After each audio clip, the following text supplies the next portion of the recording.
మతం పేరుతో వాళ్ళు చేస్తున్న దురాగతాలు. మీరు గుడికి వెళ్ళరు, అలాంటి వాళ్ళు మీరు గుడికి ధర్మకర్తగా ఎలా అయ్యారు? సనాతన ధర్మం, జై శ్రీరామ్, ఇవన్నీ కార్పొరేట్ దేవుళ్ళు. మీరు హిందూ అయి ఉండి హిందూ ధర్మాల మీద మీకు ఎందుకు నమ్మకం లేదు? గతంలో ఒక ఇంటర్వ్యూలో కూడా చెప్పాను, అతను ఒక తీవ్రవాది అయి ఉండొచ్చు. అన్యాయాన్ని ప్రశ్నించేందుకు మిమ్మల్ని ఎలిమేశారు. వక్సాస్తులు అంటే ఏంటి? అల్లా ఆస్తు. అల్లా తింటాడా? అంటే హిందువుల్లో ఐక్యమతం లేదన్నా? నిజంగా అయితే కన్యకా పరమేశ్వరి దేవస్థానము పొద్దుటూరు ఆర్యవైశ్య సభలో అవకతవకలు జరిగిన మాట 1,00,00,000% నిజం.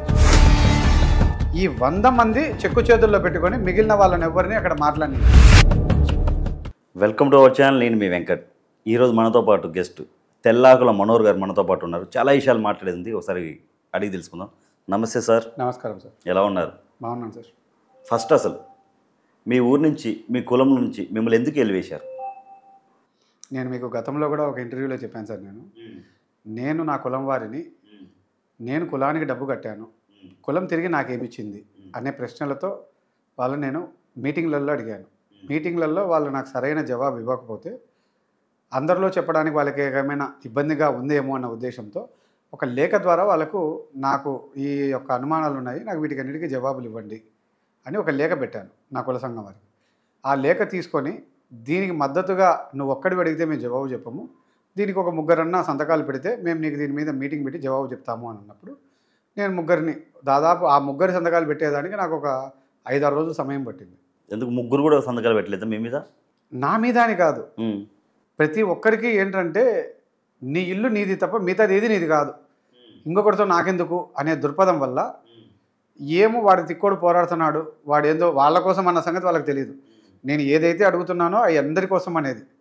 సంతకం పెట్టండి అంటే కూడా పెట్టలే. ఆ ముగ్గురికి కాళ్ళ వేళ్ళ పడి వాళ్ళతో భంగపోయి సంతకాలు పెట్టించుకున్నాను. ఊరికైతే ఎవరు పెట్టలేదు, చాలా కష్టపడి కాళ్ళు కూడా పట్టుకున్న సందర్భాలు ఉన్నాయి.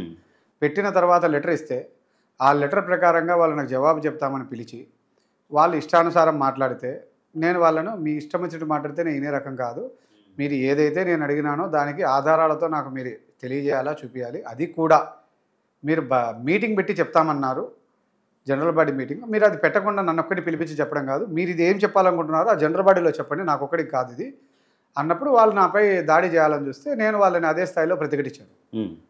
ప్రతిఘటించినప్పుడు మనం ఇంతమంది ఉండి కూడా వాడిని ఏం చేయలేకపోయినాము, వాడు భయపడినేలా చూడు అని వాళ్ళు మనసులో పెట్టుకొని నన్ను సస్పెన్షన్ అనేది ముందే ఫిక్స్ అయ్యి ఇవన్నీ మాట్లాడారు. ఫిక్స్ అయ్యి వాళ్ళు ఇంకా వీడి సంగతి ఏందో చూడాల్సిందే అన్నప్పుడు మీరు ఏం చేయగలరో చేసుకోకపోండి, నేనైతే ఎన్నిక దగ్గర నాకు రూలు రెగ్యులేషనే కావాలని అని ఒక మీటింగ్ పెట్టారు, జనరల్ బాడీ మీటింగ్. ఆ మీటింగ్కు నేను పోయినప్పుడు యాక్చువల్గా ఏ అంశం అయితే సమస్య పరిష్కారం కాదో ఆ అంశాన్ని అజెండాలో పెట్టి జనరల్ బాడీలో చర్చ జరపాలి.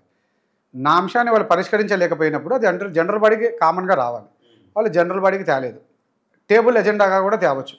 పోనీ అట్లా ఏమైనా తెచ్చారంటే అట్లా తేలేదు అంటే వాళ్ళకు జనరల్ బాడీకి నా అంశం తేలేదన్న ఉద్దేశంతో నేను కూడా కూర్చొని నా అంశం మీద జనరల్ బాడీకి ఎందుకు తేలేదు అని అడిగాను. వాళ్ళు వాళ్ళకు సంబంధించిన వ్యక్తులే పాంప్లెట్లు నా కాడ ఉన్న తీసుకొని పాంప్లెట్లు పంచేసి సభ సాంప్రదాయాలకు విరుద్ధంగా ఇతను వ్యవహరిస్తున్నాడు, ఇతను ఘర్షణ పడుతున్నాడు, అది పడుతున్నాడు, ఇది పడుతున్నాడు అని నన్ను సస్పెన్షన్ అనే ఒక పదం పెట్టారు. తెలుగులో సస్పెన్షన్ ఏమంటారో నాకు తెలియదు, వాళ్ళు ఇంగ్లీష్లో సస్పెన్షన్ అనే పదం పెట్టారు. బయటికి వచ్చిన తర్వాత అతన్ని మేము బహిష్కరించాము అన్నారు.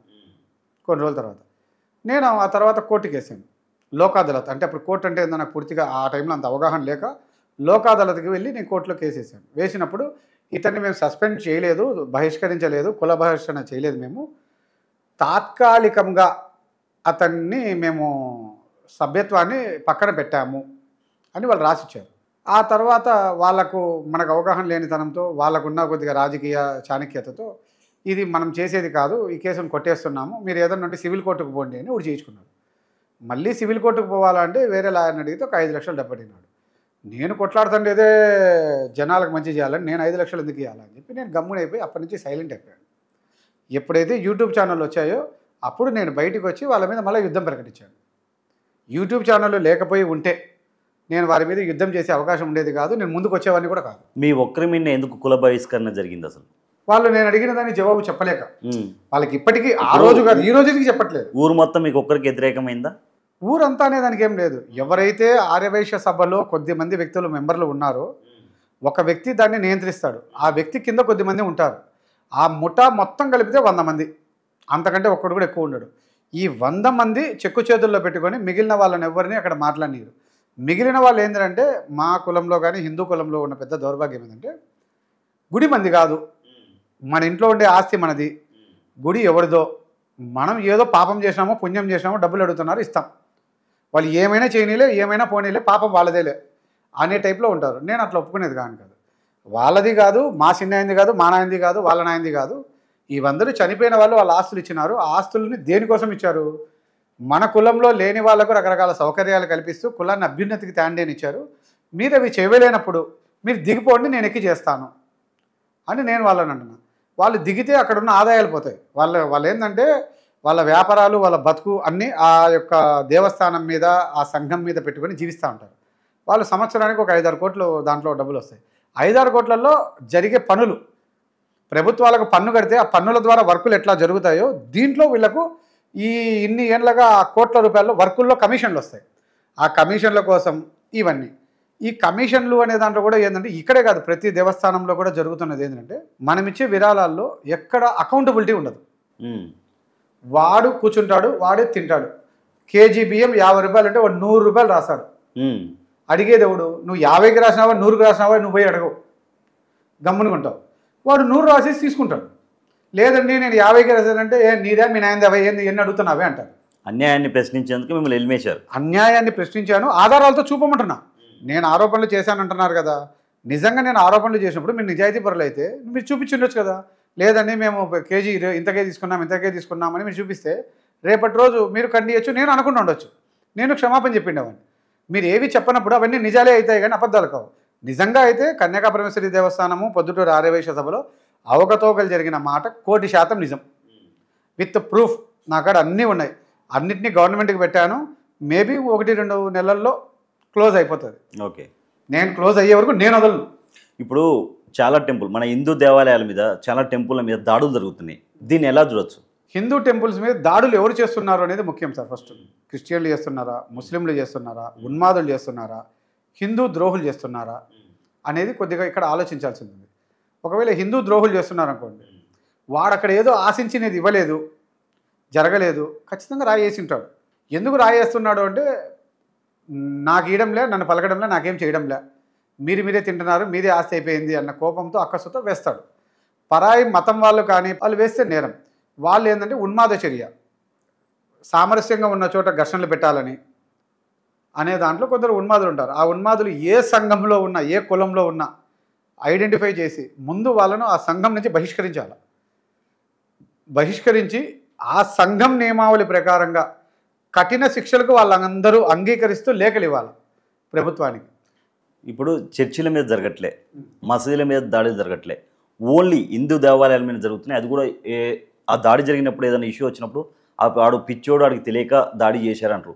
ఓన్లీ ఆ పిచ్చోడికి హిందూ దేవాలయాలు కనబడుతున్నాయా, మసీదులు చర్చిలు కనబడట్లేదా? ఈ పిచ్చోడు అనేవాడు ముందు ఏ మతం అనేది ఫస్ట్ తెలుసుకోవాలి. ఆ మతం అయితే ఒకవేళ ముస్లిం అనుకోండి, క్రిస్టియన్ అనుకోండి, వాళ్ళకు సిస్టమ్ ఉంది. అతను ఖచ్చితంగా క్రిస్టియన్ అయినా ముస్లిం అయినా అతను ఎక్కడైతే నివాసం ఉంటాడో ఆ చుట్టుపక్కల ప్రాంతంలో మసీదులో కానీ చర్చిలో కానీ సభ్యుడిగా ఉంటాడు. ప్రభుత్వాలు ఇప్పటి వరకు ఇటువంటి చర్యలు చేసిన వాళ్ళను ఏ ప్రభుత్వం కూడా ఆ సంఘం వాళ్ళకు లేఖలు పెట్టలేదు. ఫలాని ఈ వ్యక్తి ఈ విధంగా చేస్తున్నాడు, ఈ వ్యక్తిని నియంత్రించండి, ఈ వ్యక్తి మీద మీరు తగు చర్యలు తీసుకొని అతనికి కౌన్సిలింగ్ ఇవ్వండి అని వాళ్ళు ఆ సంఘాలకు చెప్పాలి. ఇప్పుడు ముస్లిమ్స్ చేస్తున్నారు అనుకోండి, మసీదులకు ఎందుకు చెప్పరు? మీ వాడు ఈ విధంగా చేస్తున్నాడు, ఇతని మీద చర్య తీసుకోండి అని వీళ్ళు లేఖ పెడితే వాళ్ళ కుటుంబ సభ్యులకు వాళ్ళకి అందరినీ పిలిపించి ఇలా చేస్తే మన మతం ఒప్పుకోదు నాయన, నిన్ను మేము వెలేస్తాము, నువ్వు మాకొద్దు అని వాళ్ళు చెప్పచ్చు. అట్లా ప్రక్రియ ఇప్పటివరకు ఈ దేశంలో ఎక్కడ జరగలేదు. ఎందుకు జరగట్లేదు అసలు? అది ప్రభుత్వ అధికారుల వైఫల్యం అంతే. ఇప్పుడు నేను తప్పు చేసినప్పుడు నా ఇంట్లో వాళ్ళకి చెప్పాలన్నా వద్దా? ఇప్పుడు మీ మీద ఎవరైతే మీ కుల పెద్దలు మీకు బహిష్కరించారు, మరి వీళ్ళు ఎందుకు చేయట్లే అలాంటి పనులు? తప్పు చేస్తే ఏ కులంలో అయినా బహిష్కరించాల్సిందే. మరి వీళ్ళు ఎందుకు చేయట్లే? ఆ పని ఎవరైనా వాళ్ళకి ఫిర్యాదు చేశారా?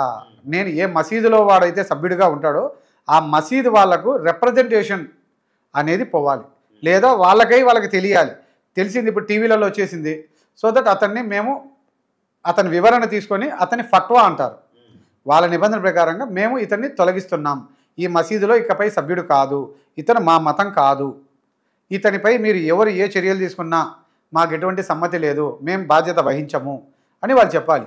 ఒకవేళ అలా చెప్పనట్టయితే అతను ఏ మసీదులో అయితే సభ్యుడిగా ఉన్నాడో ఆ మసీదు పెద్దలు బాధ్యత వహించి దానికి పరిష్కారాన్ని కూడా చూపాల్సిందే. వాడు పిచ్చోడు కానీ ఎర్రోడు కానీ ఖచ్చితంగా అతను ఎక్కడైతే ఉన్నాడో ఆ మసీదు కానీ చర్చి కానీ వాళ్ళు దాని మీద బాధ్యత వహించి వాళ్ళు వివరణ ఇవ్వాలి, ఆ విధానాన్ని తేవాలి. ఈ మధ్యలో ఒక ఇష్యూ నడుస్తుంది ఆంధ్రప్రదేశ్లో. ఎవరైతే పాస్టర్ ప్రవీణ్ పగడాల గారు చనిపోవడం జరిగింది, అది రోడ్డు ప్రమాదం అని చెప్పి క్లియర్గా గవర్నమెంట్ చెప్పడం జరుగుతుంది. కానీ కొంతమంది రెచ్చగొట్టి వ్యాఖ్యలు చేస్తున్నారు.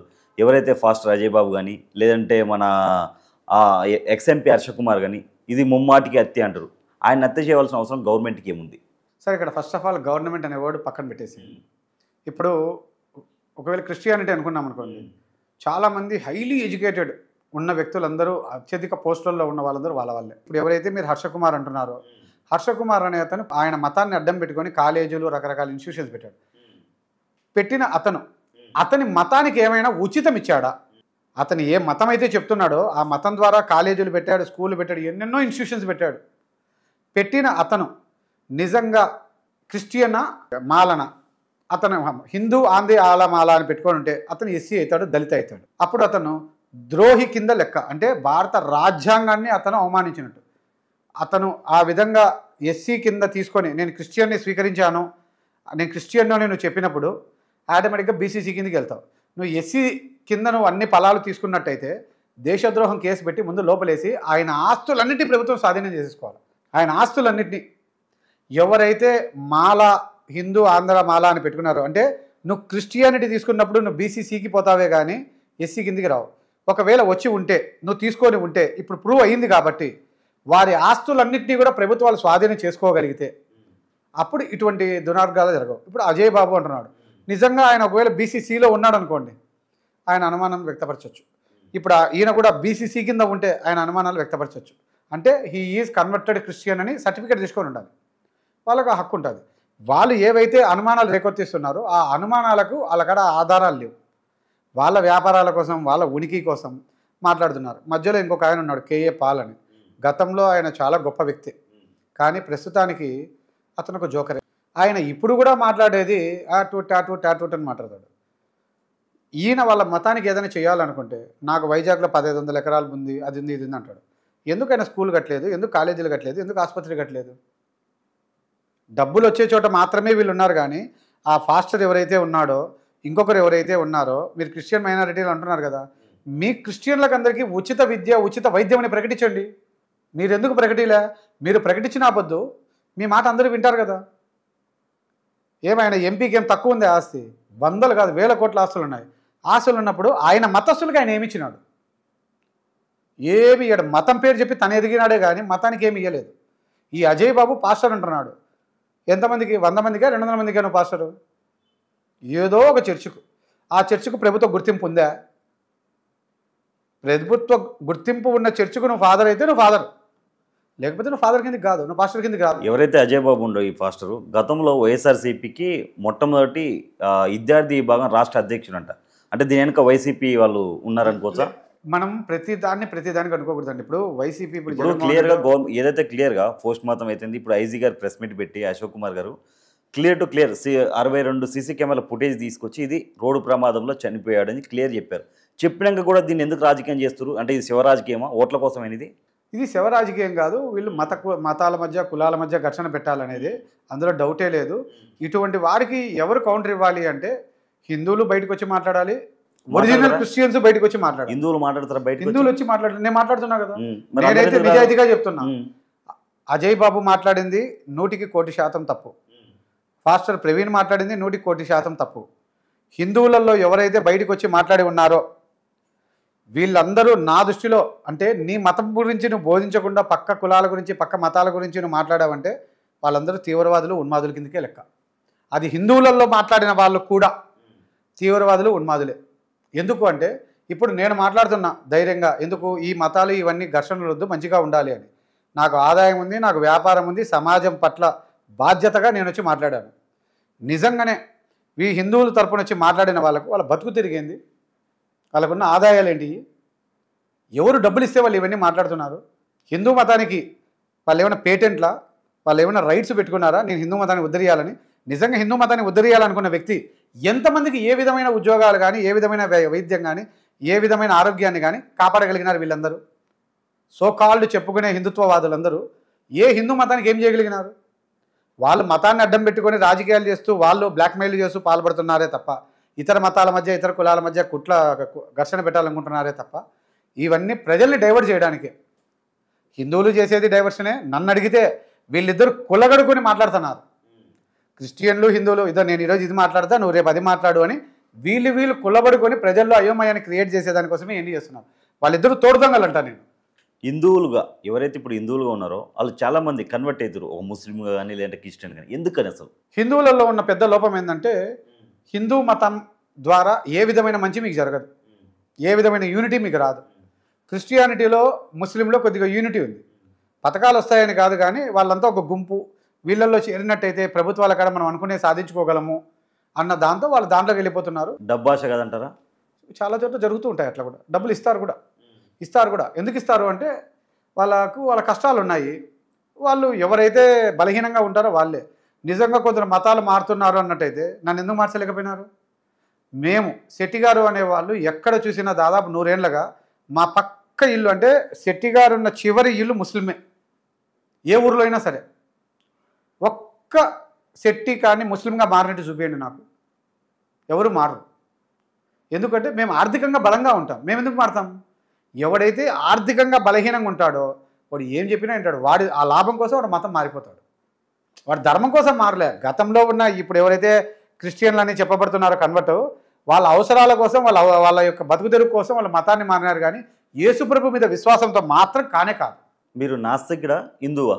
నేను పూర్తికి 100% నేను హిందువునే. నేను దేవుణ్ణి నమ్ముతాను. నేను పరమశివ భక్తుడిని. నేను శివుణ్ణి మాత్రమే నేను మొక్కుతాను. మిగిలిన దేవుడిని మొక్కనా అంటే నేను వాళ్ళని మొక్కినా కూడా ఓం నమ శివాయ అని మనసులో అనుకుంటాను. హిందూ అయి ఉండి హిందూ ధర్మాల మీద మీకు ఎందుకు నమ్మకం లేదు? నమ్మకం లేదు అనేదానికి హిందూ ధర్మం అంటూ ఒక బుక్ లేదు, ఒక ప్రమాణికం లేదు. ఊరికే ఏదో హిందూ అనే పదం వాడుకుంటున్నారు. కానీ రాజుల కాలంలోనూ హిందూ లేదు, ఇప్పుడు కాలంలోనూ హిందూ లేదు. హిందూ మతానికి విధి విధానాలంటూ అప్పుడు లేవు, ఎప్పుడు లేవు. హిందూ ఆచారాలు ఉన్నాయే తప్ప హిందూ మతానికి విధి విధానాలు లేవు. ఆ విధి విధానాల కోసమే నేను బయటకు వచ్చి మాట్లాడుతున్నాను. ఇప్పుడు మీరు ఏం చేయాలనుకుంటున్నారు మరి ఆ విధానాలు రావాలంటే? హిందూ విధి విధానాలు రావాలి అనుకున్నప్పుడు మనకు ఒక గురువు కావాలి, గురు విధానం రావాలి. నా ఉద్దేశం ఏంటంటే ఐఏఎస్లు, ఐపీఎస్లు అని ఏ విధంగా వచ్చారో ఇండియన్ టెంపుల్ సర్వీస్ అనే ఒక విధానాన్ని మనం ప్రవేశపెట్టుకోవాల్సింది ఉంది. టెంపుల్ ఆర్గనైజేషన్ సర్వీస్ అంటే ఇక్కడ ఇటువంటి సర్వీసెస్, ఈ చదివిన వాడు ఆ దేవస్థానంలో కూర్చొని సభ్యులందరి చేత ఎన్నికలు జరిపించి వీరి పర్యవేక్షణ ద్వారా ఎన్ని జరగాలి, ఎన్నికల పరంగా ఎన్నుకోవాలంటారు. ప్రజల చేత దేవస్థానాలు నిర్వహింపబడాలి. ఆ దేవస్థానం ఉన్న సంపద అంతా కూడా ప్రజలకు చెందాలి. గవర్నమెంట్తో సంబంధం ఉండదు. గవర్నమెంట్ అంటే ఏంటి? ఒక వ్యక్తిని నియమించే వరకు గవర్నమెంట్ పాత్ర ప్రజలు కొట్లాడుకోకుండా ఉండేదానికి, ప్రజలకు అవసరమైన అన్ని పనులు వాళ్ళు సమకూర్చేదానికి. కొన్ని ప్రభుత్వాలు 2 రకాలు ఉంటాయి. నీ ఆస్తి నీది కానీ ఆస్తి ఎవరిది? ప్రభుత్వానికి. అటువంటి చోట ప్రభుత్వానికి హక్కు ఉంటుంది. నీ ఆస్తిలో ప్రభుత్వానికి హక్కు ఉండదు. నేను ఈ పాయింట్ ఆఫ్ వ్యూలో కూడా నేను బీజేపీ గవర్నమెంట్ ఒక చోట వ్యతిరేకిస్తాను, ఒక చోట సమర్థిస్తాను. బీజేపీ వాళ్ళు వక్స్ యాక్ట్ అని తెచ్చుకొచ్చారు. వండర్ఫుల్, నేను ఒప్పుకుంటాను దాన్ని. వక్స్ యాక్ట్ రావాల్సిందే. అందరూ దాన్ని వ్యతిరేకిస్తారు, మీరు ఎట్లా ఒప్పుకుంటారు? మూర్ఖులు వ్యతిరేకిస్తారు, మూర్ఖులు మాత్రమే. కానీ ఇక్కడ సవరణ జరగాల్సినవి కొన్ని ఉన్నాయి. నిజంగా వక్స్ యాక్ట్ ఏదైతే ఉందో దాన్ని పూర్తిగా అన్ని మతాల్లో కూడా దాని మీద చర్చ జరగాలి. వాళ్ళ మతంలోనే కాదు, ఇతర మతాల్లో కూడా చర్చ జరగాలి. వక్స్ అనే యాక్ట్ అనేది ఏంటంటే ప్రభుత్వం వాళ్ళు ముస్లింలకు అందరికీ పథకాలు ఇస్తున్నారు. ముస్లింలకు మసీదులు ప్రభుత్వంలో భాగం కాదు, క్రిస్టియన్ల చర్చిలు ప్రభుత్వంలో భాగం కాదు. అంటే వాళ్ళకు సపరేట్ అటానమస్ ఇచ్చినప్పుడు వాళ్ళకి ఎందుకు పథకాలు ఇచ్చారు? వాళ్ళకి ఎందుకు ప్రభుత్వ వైద్యము, ప్రభుత్వ విద్య ఫ్రీ ఇచ్చారు? వాళ్ళ ఆస్తుల్లో నుంచి వాళ్ళు చేసుకోమని చెప్పచ్చు కదా. వాళ్ళు ప్రభుత్వంలో భాగం కానప్పుడు ఇవన్నీ ఇవ్వడం తప్పు కదా. అందుకు వాళ్ళు ఏం చేశారు? ఇన్ని రోజులు ఇచ్చాం కాబట్టి ఇక్కడ లాక్కుంటున్నారు. ఇన్ని రోజులు ఇచ్చారు, ఇప్పుడు ఇంకా వాళ్ళు అలవాటు పడిపోయారు కాబట్టి వాళ్ళు 1 రోజు 2 రోజులే కొట్లాడేది. ఒకవేళ వాళ్ళు నిజంగా కొట్లాడాలి, అటానమస్ కావాలి అనుకుంటే తిరిగి ఇచ్చేయమనండి. ఇంతకాలం వాళ్ళు అనుభవించినవి అన్నీ కూడా వీళ్ళకాడ వక్సులు ఆస్తులు ఉన్నాయి కదా. వక్స్ ఆస్తులు అంటే ఏంటి? అల్లా ఆస్తు. అల్లా తింటాడా? అల్లా బిడ్డలే కదా మిగతా వాళ్ళందరూ. మాకే హిందువులకి ఇమ్మని మేము అడగడంలే. అల్లా ఆస్తులు ఎవరైతే ముస్లింని నమ్మి ఉన్నారో ఆ మతంలో వాళ్ళ కోరికలు తీర్చమంటున్నాం. అక్కడే స్కూళ్ళు కట్టియండి, అక్కడే కాలేజీలు కట్టియండి, అక్కడే ఆసుపత్రులు కట్టియండి, ఇల్లు లేని వాళ్ళకి ఇల్లులు ఇవ్వండి, వ్యాపారాలు చేసుకునే వాళ్ళకి వ్యాపారం ఇవ్వండి, వ్యవసాయం చేసుకునే వ్యవసాయం ఇవ్వండి. కొన్ని లక్షల ఎకరాల భూములు ఉన్నాయంటున్నారు. ఎవరు తిన్నారు? ముస్లింలకు ఎందుకు ఇవ్వడంలే? కేవలం 1-2% ఉన్న ముస్లింలు దాని మీద అనుభవించే వాళ్ళకి హక్కెట్టేస్తారు. మిగిలిన అందరికీ దాంట్లో హక్కు దొరకాల్సిందే. అయితే ఇది చేసే ముందు మన దేవస్థానాల మీద చేసి ఉంటే బాగుండేది అనేది నా వర్షన్. మొదట మన ఇల్లు దక్కదిద్ది వాళ్ళ జోలికి పోయిండాలి. అలా కాకుండా ఆ పక్కకు పోవడం వల్ల నేను దానికి కొంత వ్యతిరేకియాల్సి వస్తుంది. లేదంటే అది సూపర్. ఇంకోటి, ఇప్పుడు ఏదైతే ఒక ఎగ్జామ్ ఉంది, ఎగ్జామ్స్కి ఇప్పుడు మన హిందువులు ఎవరైతే హిందువులు వెళ్ళినప్పుడు కొంతమంది అంటే మెల్లో తాడుబొట్టు ఉన్న మామూలు మంగళసూత్రం కానీ లేదంటే కొన్ని తీపిస్తున్నారు. మరి అదే ముస్లిమ్స్కి బురకాలు ఎందుకు తీపియట్లేరు? మరి ఇక్కడ ఏంటి పక్షపాతం? మీరు అనుకున్న దాంట్లో నేను అంగీకరించలేను సార్. ఎందుకంటే బయటి వరకే కానీ లోపల గురక తీసేయాల్సిందే. తీసేస్తారు. మీరు అదే అనుకుంటున్నారు, చాలామంది ఎన్ని అంటున్నారు. కానీ ఒక ఎగ్జామ్, ఇప్పుడు ఎగ్జాంపుల్ జేఈ మెయిన్స్ అని కానీ నీట్ అని కానీ కొన్ని జరుగుతాయి, లోపలికి పోయినాక తీయాల్సింది, తీయకుంటే పంపించరు. బయటకి ఇవన్నీ ప్రచారాలు కానీ మా మతంలో తీయకూడదు అనేది ఒట్టిది, అదంతా ఒట్టిది. అవన్నీ బయట ప్రచారాలు జరుగుతున్నాయి కానీ రియల్గా అయితే తీస్తారు. తీయరు అనేది ఒట్టిది. ఏది తీయరు అంటే ఒక సిక్కులకు వచ్చేటప్పటికి తల పాగా ఉంటుంది చూసారా, దాన్ని ఒక్కటి, అది కూడా భాగంలో తీయాలా అని నిబంధన పెట్టి తీరాలి. ఎందుకంటే యూనివర్సల్ సివిల్ కోడ్ అన్నప్పుడు ఒక ఎగ్జామ్ రాసేటప్పుడు కాంపిటేటివ్లో నీ మతం తరపున నువ్వు ఎగ్జామ్ రాయాలి అనుకున్నప్పుడు నీ మతానికే నువ్వు ఎగ్జామ్ పెట్టించుకోపో. ఇండియన్ సర్వీసెస్ వద్దు. నువ్వు ఇండియన్ సర్వీసెస్ చేయాలనుకున్నప్పుడు ఇండియన్ రూల్ ప్రకారంగా నువ్వు బతకాలి. ఈ ఎగ్జామ్ రాసండి భారత రాజ్యాంగానికి లోబడి కానీ ఇస్లాంకు లోబడి ఎగ్జామ్ రాయట్లే. కాబట్టి ఈ రాజ్యాంగానికి లోబడి రాస్తున్నప్పుడు అందరూ ఏదైతే పాటిస్తున్నారో వాళ్ళు అది పాటించాల్సిందే. ఒకవేళ జంజం తీశారు, వాళ్ళు తీసేయాల్సిందే. జంజం తీయాల్సిందే, తీయడం తప్పు కాదు. అట్ ది సేమ్ టైం అవతల వాళ్ళకు కూడా అట్లాంటి ఏ ఉన్నా కూడా వాళ్ళు తీయాల్సిందే. అట్లా వివక్ష పెట్టినట్టయితే ఆ వివక్షకు బాధ్యుడైన అధికారి శిక్షింపబడతాడు ఫిర్యాదు వచ్చినప్పుడు. మీరు చేస్తే కాదు, ఆ పరీక్ష రాసేవాడల్లో ఒకటి ఫిర్యాదు చేయాలి. చేసినప్పుడు ఖచ్చితంగా ఇన్విజిలేటర్ శిక్షింపబడతాడు. ఆ విధానం లేదు. ఏదైతే పింఛన్స్ గవర్నమెంట్ స్కీములు ఉంటాయి కదా, ఏదైతే ఉచిత పథకాలు ఇస్తామని చెప్పే ప్రభుత్వాలు ఉచిత విద్య వైద్యం ఇస్తామని ఎందుకు అనట్లేదు? దీనిపై మీ అభిప్రాయం? ఉచిత విద్య కానీ ఉచిత వైద్యం కానీ ఏదైనా ఏ మతానికి వాళ్ళు ఇచ్చుకోవాలి తప్ప ప్రభుత్వానికి అది పాత సంబంధం లేదు. ఎందుకంటే మసీదుల్లో లక్షల ఎకరాల భూములు ఉన్నాయి, కోట్లాది రూపాయల బాడిగలు వస్తున్నాయి. ఆ డబ్బులతో వాళ్ళు ఎందుకు డెవలప్ చేసుకోవడం లేదు? వాళ్ళు ఒక్కొక్కరి ఇళ్లలో బయటికి చెప్పేటప్పుడు ఏమంటారు, వాళ్ళు డజన్ల కొద్ది జనాల్ని కంటున్నారు అంటున్నారు. నిజంగా వాళ్ళకంత ప్రభుత్వాల పథకాలు ఎందుకు వాళ్ళకి ఇస్తున్నాయి అంటే వాళ్ళ ఓట్ల కోసమే. కానీ నిజానికి వాళ్ళకి ఇవ్వడమే మనల్ని మనం తీవ్రవాదులుగా, మనల్ని మనం కించపరుచుకుంటూ వాళ్ళని తీవ్రవాదులుగా తయారు చేయాల్సి వస్తుంది. ఇక్కడ వాళ్ళ పథకాలు వాళ్ళే తినాలా అన్నప్పుడు అంతమంది వాళ్ళు కండ్రు. ముస్లింలు 90% మంది ప్రభుత్వానికి పన్ను కట్టరు, వాళ్ళు అసంఘటిత వ్యాపారాలే చేస్తారు. క్రిస్టియన్స్ కూడా అసంఘటిత, అంటే దళితులు ఇప్పుడు ఎవరైతే మన రాష్ట్రాల్లో ఉంటారో వాళ్ళు అసంఘటిత వ్యాపారాలు, అంటే ఎటువంటి లైసెన్సింగ్ వ్యాపారాలు వాళ్ళకు ఉండవు. వాళ్ళు సంపాదించే డబ్బులో ఖచ్చితంగా ప్రతి క్రిస్టియను ప్రతి ముస్లిము వాళ్ళ మసీదుకు 200 బజార్లో 300 బజార్లో 400 బజార్లో వాళ్ళ శక్తి మేరకు ప్రతి నెలా చెల్లిస్తూ వాళ్ళ ముఖ్య పండగలకు కూడా 1000 రూపాయలు వాళ్ళకి డబ్బులు కడతారు. 1000 రూపాయలు రంజాన్కి వచ్చినప్పుడు 1000, క్రిస్మస్కి వచ్చినప్పుడు 1000 వాళ్ళు కడతారు. ఆ విధంగా వాళ్ళ మతానికి వాళ్ళు ఇచ్చుకుంటున్నారు. కానీ ప్రభుత్వానికి వాళ్ళు ఏమి ఇచ్చారు? వాళ్ళు ఏ ప్రభుత్వానికి వాళ్ళు ఏమి ఇవ్వరు. ప్రభుత్వాలు అన్నీ వాళ్ళకి ఇస్తున్నాయి కానీ వీళ్ళు ఏమి ఇవ్వడం లేదు. అది ప్రభుత్వం అంటే ఎవరు? ఇక్కడ 80% మంది హిందువులే. వాళ్ళకి తెలీదా? మళ్ళీ ఈ 80% మంది హిందువులను హిందూ ద్రోహులని మనం ఎందుకు ప్రకటించాము? హిందూ ద్రోహులుగా వాళ్ళని ప్రకటిస్తే వాళ్ళ ఇంట్లో వాళ్ళని కానీ వాళ్ళకి అవకాశాలు ఇవ్వకుండా ఉంటే రేపు సమాజం మారుతుంది కదా. ఈ రాజకీయ నాయకులు అందరికీ తెలిసి కూడా చేస్తున్నారు అన్నప్పుడు మనల్ని మనం అనుకోవడం కానీ రాజకీయ నాయకులు ఎందుకు నిలేయడంలే? మనము తప్పు రాజకీయ నాయకుల్ని మనం నిలేయకపోవడం. ఇప్పుడు ఏదైతే ప్రభుత్వాలు ఉన్నాయో ముస్లింలకి రంజాన్ అప్పుడు ఇస్తారు, ఇస్తారు, క్రిస్టియన్స్కి అలాగే బట్టలు ఇవన్నీ పంపించేస్తారు. మరి హిందువులకి ఒక అయ్యప్ప స్వామి భక్తులకి అయ్యప్ప స్వామి మాలేసిన వాళ్ళకి ఎందుకు భిక్ష పెట్టరు? నేను ఇది కూడా అట్లా చేయడాన్ని, వాళ్ళకి చేయడాన్ని వీళ్ళకి చేయడాన్ని కూడా వాళ్ళ డబ్బులతో వాళ్ళకి చేస్తే మంచిది తప్ప. ముస్లింలకు ఇస్తారింది ఇచ్చారు, క్రిస్టియన్స్కి ఏదో బట్టల రూపంలో ఇచ్చారు. మరి అదే హిందువులకి అయ్యప్ప స్వామి మాల వేసుకున్న వాళ్ళకి ఏ గవర్నమెంట్ ఏ ఒక్కరోజు స్వాములను పిలిచి భిక్ష పెట్టదు? దేనికని? మన వాళ్ళే పెట్టే వాళ్ళు ఎక్కువ ఉన్నారు కదా అని వాళ్ళు పెట్టట్లేదు, వాళ్ళు తక్కువ ఉన్నారని పెడుతున్నారు. నేను ఇక్కడ అంటున్నది ఆ కార్యక్రమాలు విభజించు పాలించు అనే కార్యక్రమాలు ప్రభుత్వం చేయదు. ప్రభుత్వానికి అధికారం లేదు. సమానంగా ఉండాలి కదా. ప్రభుత్వానికి అధికారమే లేదు. ఇక్కడ సమస్య ఏంటంటే ప్రభుత్వం అంటేనే హిందువులే. ఇక్కడ ముఖ్యమంత్రులు దేశంలో అన్ని చోట్ల ఈ విధానాలను ప్రవేశపెట్టింది మన నాయకులు. మన నాయకుల్ని వాళ్ళకి బుద్ధి ఉండాలి కదా. వాళ్ళకి ఇచ్చినప్పుడు మన వాళ్ళకి ఎందుకు ఇవ్వాలి అంటే మనం ఏకంగా లేము కాబట్టి మనకి ఇవ్వడం లేదు. వాళ్ళు ఏకంగా ఉన్నారు కాబట్టి వాళ్ళకి ఇస్తున్నారు. మేము ఇప్పటికే ఏమంటున్నాం, మీరు వాళ్ళకి ఇవ్వాలనుకుంటే వాళ్ళ డబ్బుల్లో నుంచి ఖర్చు పెట్టండి, ప్రభుత్వం డబ్బుల్లో నుంచి కాదు. వక్స్ భూముల్లో నుంచి వాళ్ళకు ఇస్తారు విందు ఇవ్వండి, చర్చి భూముల్లో నుంచి క్రిస్మస్ కానుకలు ఇవ్వండి, మాకు అభ్యంతరం లేదు. మీరు ప్రభుత్వం డబ్బుల్లో నుంచి ఇవ్వడం మేము అంగీకరించాం. అంటే హిందువుల్లో ఐక్యమత్యం లేదన్నా? ఖచ్చితంగా ఐకమత్యం ఎప్పటికీ రాదు. ఎందుకు రాదు హిందువుల ఐకమత్యం అంటే, మనకు వందల మంది దేవుళ్ళు ఉన్నారు, వందలు కాదు వేల మంది దేవుళ్ళు ఉన్నారు. మనకి ఇంతమంది దేవుళ్ళు అవసరం లేదు. దేవుళ్ళు అనేవాళ్ళు లిమిటెడ్గా ఉన్నప్పుడే బాగుంటుంది. ఇక్కడ ఏంటంటే ఆయన కొడుకు ఆయన కొడుకు ఆయన కొడుకు ఆయన కొడుకు అని మనకు 1 కోటి మంది దేవుళ్ళు ఉన్నారు. 1 కోటి మంది పేర్లు ఎవరికి తెలియదు. మనకి ఎవరికైనా దేవుళ్ళ పేరు తెలిసి ఒక 10-15 మందికి తప్ప ఎవరికి తెలియదు. దేవుళ్ళు ఎక్కువ మంది ఉండడం మనకే మంచిది కదా. నష్టం కదా. దేనికి? ఏమవసరం అంతమంది దేవుళ్ళతో? ఏ దేవుడు ఏం తీరుస్తాడు? అంతమంది దేవుళ్ళు ఉన్న వాళ్ళ నష్టం ఏముంది? ఉపయోగం ఏంటి? అసలు ఆ దేవుడు చేసిన గొప్పతనం ఏంది ఎవరికి తెలియదు కదా. దేవుడు ఏం చేశాడు అంటే ఎవరికి ఏం తెలియదు. నువ్వు ఒక దేవుడిని ఇష్టపడతావు, నేను ఒక దేవుడిని ఇష్టపడతా, అతను ఒక దేవుడిని ఇష్టపడతాడు. ఆ విధానం ఇక్కడ దేవుళ్ళు అనేవాళ్ళు మనకి ఎట్లా వచ్చారంటే కులానికి ఒక దేవుడు వచ్చారు.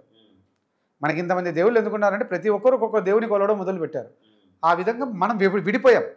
వాళ్ళు అల్లాహ్ని ఒక్కనే కొలుస్తున్నారు, వాళ్ళు యేసుప్రభుని ఒక్కనే కొలుస్తున్నారు, మనం కొలవట్లే. మనం ఒక్కొక్కరు ఒక్కొక్క, నీ కులం తరపున నీ దేవుడు, నా కులం తరపున నా దేవుడు ఉన్నప్పుడు మనం ఏకం కాలేం. నీ కులంలో నువ్వు ఒకవేళ ఎదిరించినా కూడా నీకు సపోర్ట్ రాదు. ఎందుకంటే అక్కడ ఉన్న దేవస్థానాన్ని మంది కాదు లేరా, మన ఇంట్లో ఉంది లేరా అంటున్నారు. అక్కడ కూర్చొని తినేవాడు తింటానే ఉన్నాడు. మనం వాళ్ళకు డబ్బులు అడుగుతుంటారు, మనం ఇస్తానే ఉంటాం, కానీ ఆ డబ్బులో మన హక్కు రావాలి. మన హక్కును మనం అడగడంలే. మనం అడిగినా పొద్దు అన్నీ మనకే వస్తాయి. నేను కోరుకునేది ఏ కులానికి ఆ కులం వీధులు డివైడ్ అయిపోవాలి.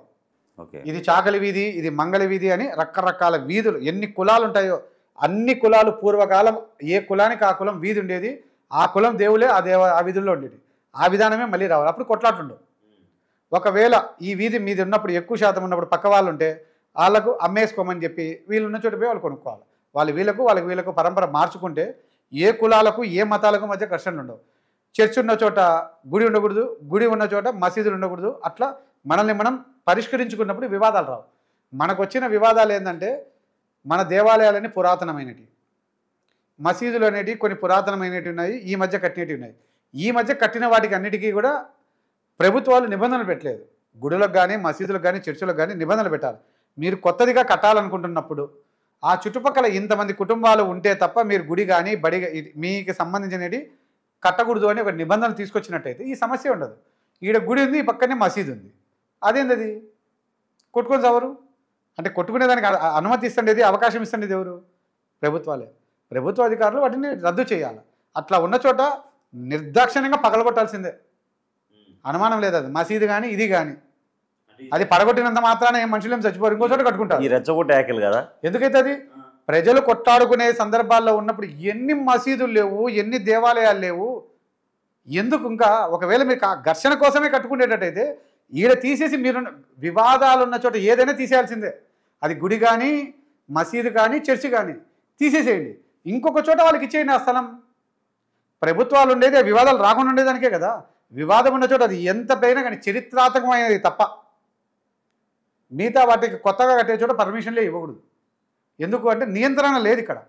ఎక్కడ పడితే అక్కడ ప్రైవేట్గా కట్టుకుంటున్నారు. ఇప్పుడు మసీదులు ప్రైవేట్గా కడుతున్నారు, చర్చిలు ప్రైవేట్గా కడుతున్నారు, దేవస్థానాలు ప్రైవేట్గా కడుతున్నారు. ఈ ప్రైవేట్ అనే పదమే తప్పు. ఈ మధ్యలో ఒక అఘోరి అలియాస్ శ్రీనివాస్, అతను సనాతన ధర్మం అని చెప్పి నేను సనాతన ధర్మం కోసం ఫైట్ చేస్తానని చెప్పి అమ్మాయిల మీద దాడుల్ని అరికడతానని చెప్పి వచ్చాడు. ఆఖరికి ఆడే ఒక అమ్మాయిని వేసుకొని వెళ్ళిపోయాడు, పెళ్లి చేసుకుని చెప్పి. దీన్ని ఎలా చూడొచ్చు? అసలు మతం పేరుతో వాళ్ళు చేస్తున్న దురాగతాలు. నేను గతంలో ఒక ఇంటర్వ్యూలో కూడా చెప్పాను, అతను ఒక తీవ్రవాది అయి ఉండొచ్చు, మత విద్వేషాలు కుల విద్వేషాలు రెచ్చగొట్టేదానికి వచ్చి ఉండొచ్చు, అఘోరి అనే వేషంలో వాళ్ళు వచ్చి ఉండొచ్చు. అఘోరీలు ఎప్పుడు కూడా ఎక్కడ కూడా జనాల్లో తిరగరు, వాళ్ళకి ఆధార్ కార్డులు ఉండవు, వాళ్ళకి సెల్ ఫోన్లు ఉండవు, వాళ్ళకి డబ్బులు ఉండవు, కార్లు ఉండవు. కానీ వీడు కారులో తిరుగుతా హంగామా చేస్తున్నాడు అంటే వీడు అఘోరి కాదు, వీడి వెనక ఎవడో ఫండింగ్ ఇస్తూ కావాలని ఎన్ని చేస్తున్నారు. గతంలో నేను చూసినప్పుడు నేను ఇచ్చిన ఇంటర్వ్యూలో కింద కామెంట్ చేసి అఘోరి మాత. ఇక్కడ మనం బాధపడాల్సింది ఏంటంటే హిందూ ఉన్మాదం ఈ రాష్ట్రంలో ఉంది. మరీ ముఖ్యంగా ఆంధ్ర తెలంగాణలో మాత్రమే హిందూ ఉన్మాదం ఉంది. ఎందుకు ఉంది అంటే జై శ్రీరామ్ అని ఒక నినాదాన్ని ఎత్తుకుంటారు.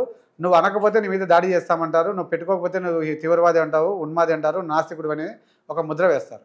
ఇవన్నీ ఏంటిరా అంటే సనాతన ధర్మం, జై శ్రీరామ్, ఇవన్నీ కార్పొరేట్ దేవుళ్ళు. శ్రీకృష్ణుడు కానీ రాముడు కానీ బేసిక్గా దేవుళ్ళు కాదు, రాజ్యానికి రాజులు మాత్రమే. వాళ్ళు ఏ రోజు ప్రజలకు వాళ్ళ ఆస్తుల్ని దారాదత్తం చేసిన వాళ్ళు కాదు.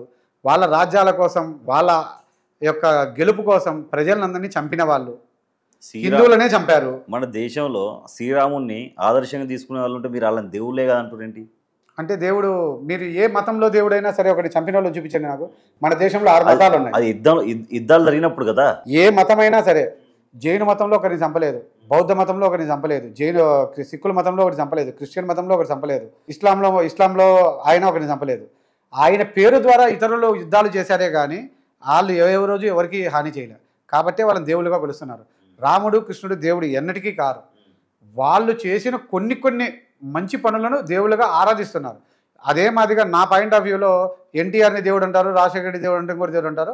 వాళ్ళతో పాటు వీళ్ళు కూడా అంతే. నా దృష్టిలో వీళ్ళు దేవుళ్ళు ఎన్నటికీ కారు. మనుషులు చంపిన వ్యక్తి ఎవరైనా దేవుడు ఎప్పటికీ కాదు.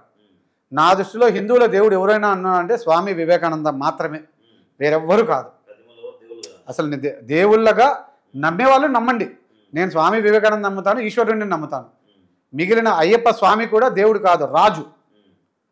ఆ ప్రజల్ని కాపాడాడు కాబట్టి వాళ్ళు ఆయన్ని దేవుడిగా కొలవడం మొదలు పెడుతున్నారు, వెళ్తున్నారు.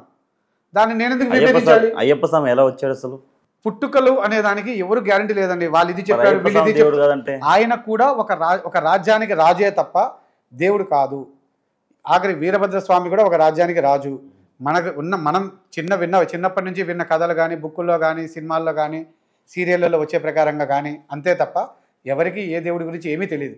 ఒకరు చెప్పింది నమ్మడమే తప్ప. హిందూ ఉన్మాది అన్నారు కదా, మరి ఇప్పుడు మిమ్మల్ని అనవలసి వస్తాం ఈ మాట, మీరు ఇట్లా దేవుళ్ళు కాదంటుంటే వాళ్ళని. దేవుళ్ళు అంటే నిర్వచనం ఏంది అసలు? అయ్యప్ప స్వామి దేవుడు కాదని మీరు ఎలా అంటున్నా? నేను డైరెక్ట్గా చెప్తున్నా కదా. అయ్యప్ప స్వామి కానీ ఇంకొకరు కానీ ఒకవేళ దేవుళ్ళే అయితే వాళ్ళు ఆ దేవస్థానం తరపున ఆ ముఖ్య ప్రజలకు ఏ విధమైన మంచి కార్యక్రమాలు చేశారో చెప్పండి. అయ్యప్ప స్వామి తరపున ఎక్కడైనా స్కూళ్ళు కట్టారా, కాలేజీలు కట్టారా, ఆసుపత్రులు కట్టించారా? 100 కోట్ల ఆస్తులు ఉన్నాయి కదా. అంటే దేవుళ్ళ పేరు మీద కాలేజీలు, స్కూల్ కట్టినప్పుడే దేవుడా? అప్పుడే దేవుడు, లేకుంటే కాదు. సమాజ నిర్మాణం జరిగింది అజ్ఞానాన్ని పోగొట్టేదానికోసం. ఇప్పుడు నా పేరు దేవాలయాలు ఉన్నదే అజ్ఞానాన్ని పోగొట్టేదానికి, సమస్యలు పరిష్కరించుకునేదానికి. ఇప్పుడు మీ పేరు మీద ఒక హాస్పిటల్ కట్టారు, స్కూల్ కట్టారు, మీరు దేవుడు అయిపోతారా? దేవుడిగా జనాలు భావించాలి, అప్పుడే వాళ్ళలో మానవత్వం ఉన్నట్టు. మరి ఈయన దేవుడుగా భావించారు కదా అందరూ. అయ్యప్ప అయినా కానీ ఇప్పుడు ఇక్కడ ప్రజల్లో ఉన్నది అమాయకత్వం అంతే. ఇప్పుడు నా దృష్టిలో హిందువులలో దేవుడు అని అనుకున్నట్టయితే ఖచ్చితంగా సాయిబాబా, ఆయన పుట్టపర్తి సాయిబాబా అన్నాడు, ఆయన దేవుడు. ఆయన స్కూల్ కట్టించాడు. కట్టడంతో పాటు అన్ని ఉచితమే.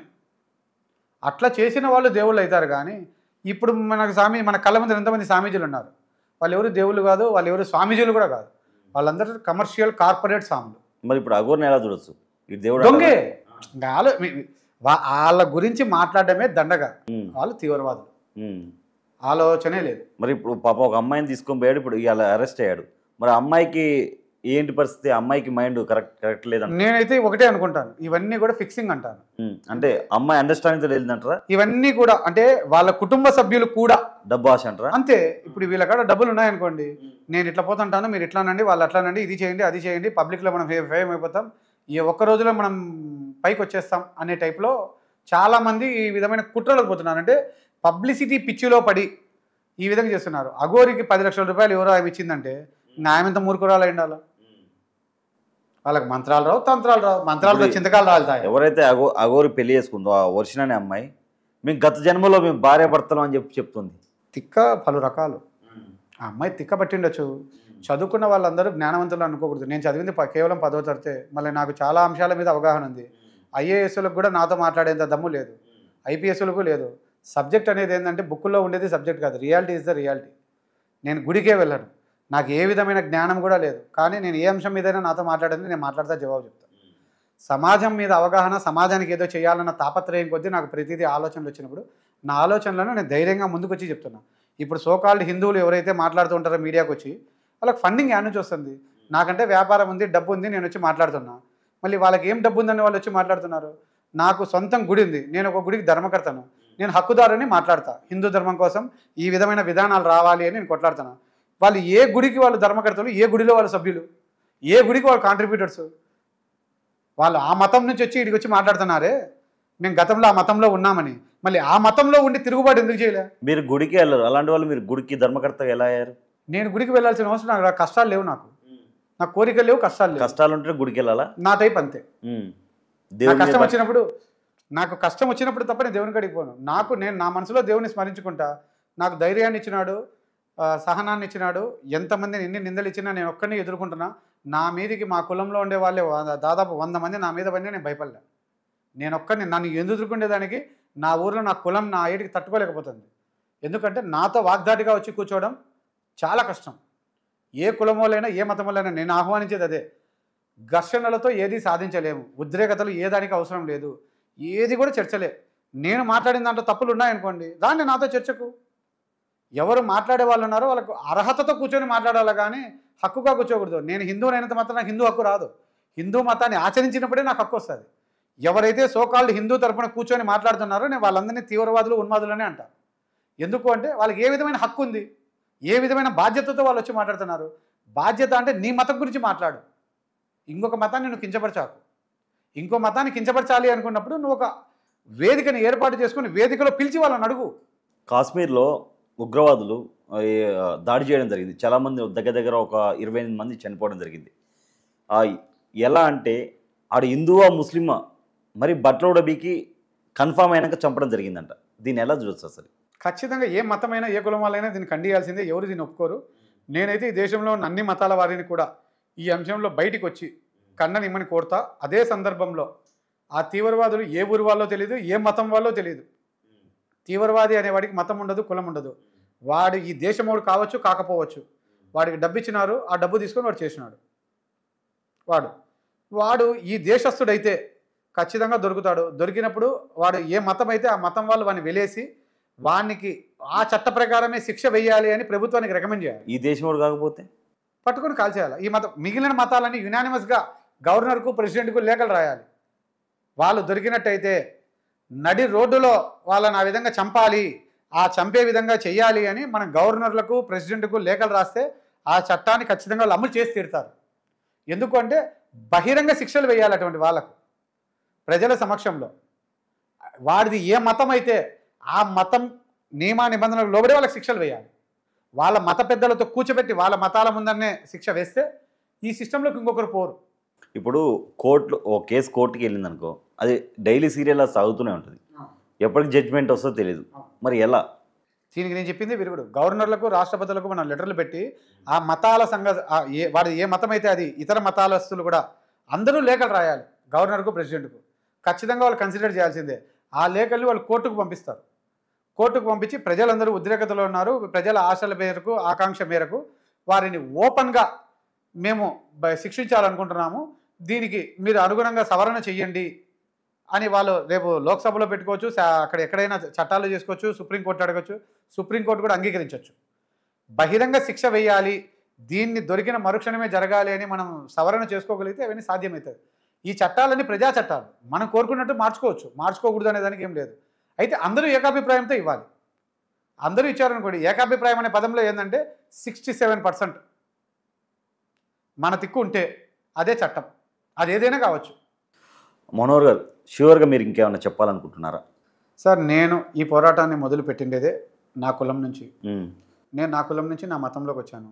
నా మతంలో నేను కోరుకుంటున్న సంస్కరణలు ఏంటంటే, ఎవరైతే వారింటి దగ్గరలో దేవస్థానాలు ఉంటాయో వాళ్ళ శక్తి మేరకు ఎన్ని దేవస్థానాలు ఉంటే అన్ని దేవస్థానాలకు నెలకు 50 రూపాయలు, 100 రూపాయలు, అంటే ఒక నిర్దేశించిన మొత్తం ప్రజలందరూ కూర్చొని మాట్లాడుకొని ఇంత కట్టాలి అని ఒక అమౌంట్ ఫిక్స్ చేసుకొని ప్రతి ఆడ మొగ అందరూ కూడా కట్టి ఆ దేవస్థానాల సభ్యత్వం తీసుకొని నీ కులం నుంచి ఒకరు ఆడోళ్ళు, ఆ కులం నా మొగోళ్ళు అనే విధంగా అన్ని కులాల నుంచి కూడా రిప్రజెంటేషన్ మెయిల్ అండ్ ఫీమేల్ ఉండి ఒక కమిటీ ఫామ్ అయ్యి ఆ సంపద మీద అధికారాన్ని తీసుకొని 2 ఏళ్ల పాటు ఈ సంపదను ప్రజల్లోకి తీసుకెళ్ళి ఈ విధమైన పథకాల ద్వారా మనం అభివృద్ధి చేసుకుందాం అనే సిస్టమ్ రావాలని నేను కోరుకుంటున్నాను. ఈ సిస్టమ్ ఒకవేళ ప్రజలు ఎవరు ఈ విధమైన విధానానికి రాకపోతే రేపటి రోజు ప్రభుత్వాలు ఈ దేవస్థానాలను ప్రైవేట్ పరం చేస్తాయి లేదా అమ్మేస్తాయి. ఎందుకంటే ఆల్రెడీ ఇప్పటికే అన్ని తాకట్లో ఉన్నాయి. మనకి ఈ తాకట్టు నుంచి విముక్తి కావాలి అంటే దేవస్థానాలలో సభ్యత్వం తీసుకుంటే రేపటి రోజు సుప్రీంకోర్టుకు పోయినా, హైకోర్టుకు పోయినా ఈ దేవస్థానాల మీద వీళ్ళ హక్కు ఉంది అని చెప్పి